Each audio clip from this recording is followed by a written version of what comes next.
Light weight ആഭരണങ്ങൾ എന്നും നമുക്ക് പ്രിയപ്പെട്ടതാണ്.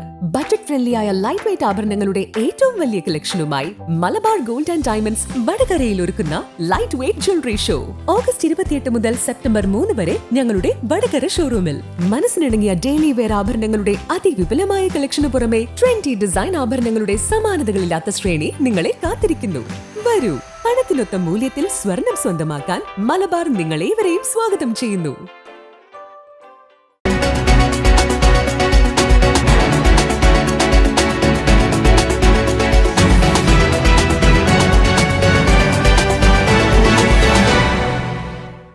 ഇത്തവണ ഓണത്തിന് പൂക്കളമൊരുക്കാൻ മറുനാടൻ പൂക്കൾ വേണ്ട.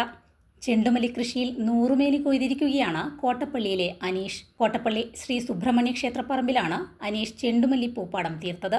ചെണ്ടുമല്ലി കൃഷി വിളവെടുപ്പിന്റെ ഉദ്ഘാടനം തോടന്നൂർ കൃഷി അസിസ്റ്റന്റ് ഡയറക്ടർ വിദ്യാബാബു നിർവഹിച്ചു.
സംസ്ഥാന ഹോർട്ടിക്കൾച്ചർ മിഷൻ്റെ ഭാഗമായിട്ട് തിരുവള്ളൂർ പഞ്ചായത്തിലെ അനീഷ് എന്ന കർഷകൻ ചെയ്ത ചെണ്ടുമല്ലി കൃഷിയുടെ പ്ലോട്ടിലാണ് നമ്മളിപ്പോൾ നിൽക്കുന്നത്.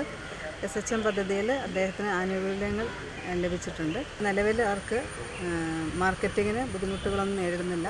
കാരണം ഒരു അമ്പലത്തിൻ്റെ പറമ്പിലായതുകൊണ്ട് തന്നെ അമ്പലത്തിൻ്റെ ആവശ്യങ്ങൾക്കായി ആണ് ഈ ചെണ്ടുമല്ലികൾ അവർ ഉപയോഗിക്കുന്നത്.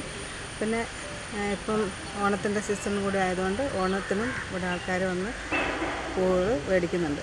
ഇപ്പം ഇനി വരുന്ന വർഷങ്ങളിലും ഇദ്ദേഹം നന്നായിട്ട് കൃഷി ചെയ്യാനുള്ളൊരു പ്രോത്സാഹനം കൂടിയാണ് അദ്ദേഹത്തിന് ഇതുവഴി ലഭിച്ചിട്ടുള്ളത്. നമ്മളിപ്പോൾ ഗുണ്ടൽപേട്ടലിലാണ് ഇങ്ങനെ ചെണ്ടുമല്ലികൾക്കായി എല്ലാവരും നെട്ടോട്ടം ഓടുന്നത്. അങ്ങനെയുള്ളൊരു സന്ദർഭത്തിലാണ് നമ്മൾ പലരുടെയും ഇങ്ങനെ ചെണ്ടുമല്ലി കാണുന്നത്. ചെറിയ ചെറിയ രീതിയിലായിരുന്നു. 100-200 തൈകളാണ് എല്ലാവരെയും നട്ടുപിടിപ്പിച്ചിട്ടുള്ളത്. അപ്പോൾ കൃഷിഭവൻ്റെ സഹായത്തോടു കൂടിയാണ് നമ്മൾ തിരുവള്ളൂർ കൃഷിഭവൻ്റെ സഹായത്തോടു കൂടിയാണ് ഇതിങ്ങനെ ഉണ്ടാക്കിയെടുത്തത്. അടുത്ത കൊല്ലവും ഇതിൽ കൂടുതൽ ഉണ്ടാക്കാനുള്ള പരിശ്രമം നമ്മുടെ ഭാഗത്തുനിന്ന് ഉണ്ടാവും. ചടങ്ങിൽ തിരുവള്ളൂർ കൃഷി ഓഫീസർ അഞ്ജലി P, നിത്യ ബിനോയ്, ഫിദ AP, ദീപാലക്ഷ്മി S, രൂപ MM എന്നിവർ പങ്കെടുത്തു. ഇനി മനസ്സ് നിറയെ ഇഷ്ടം നിറഞ്ഞോണം. ഫാമിലി വെഡിംഗ് സെന്ററിന്റെ ഓണാശംസകൾ.